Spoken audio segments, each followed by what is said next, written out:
एक बहन का हमें मैसेज आया कि पास्टर जी, मैं बहुत प्रार्थना करती हूँ, विश्वास रखती हूँ, लेकिन फिर भी जीसस मेरी बात को नहीं सुनते। जब मैंने उनका ये मैसेज पढ़ा तो मेरे को अचानक से याद आया कि एक समय था जब बहुत सालों पहले जब मैं प्रार्थना में था और रात रात को जब मैं प्रार्थना किया करता था, तो उस समय मैंने एक वचन को पढ़ा।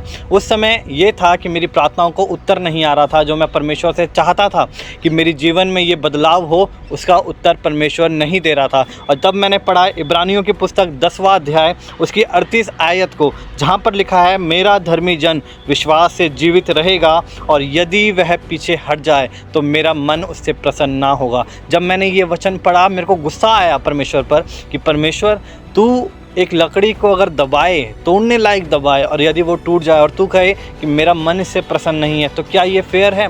क्योंकि अगर तू मेरी प्रार्थनाओं को उत्तर नहीं दे रहा है और यदि मैं पीछे हट जाऊं तो भी तू मुझे ही कह रहा है कि तू पीछे हट गया, मेरा मन तुझसे प्रसन्न नहीं है। लेकिन जानते हैं परमेश्वर ने क्या बात मुझसे की? परमेश्वर ने कहा, तू मेरे लिए लकड़ी नहीं बल्कि सोना है, और जब सोने को तपाया जाता है एक्सट्रीम हीट में, तब जाकर ही वो निखरता है। वैसे ही परमेश्वर हमें भी निखारना चाहता है। परमेश्वर चाहता है कि हम में जो भी कमियां हैं वो दूर हो जाएं।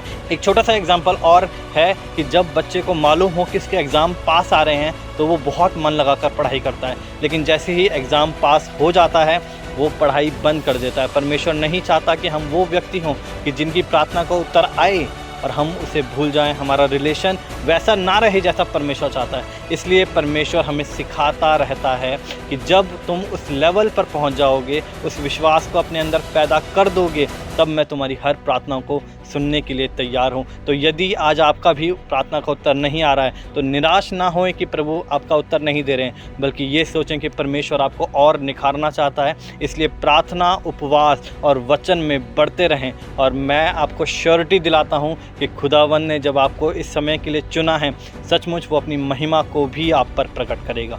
आमीन।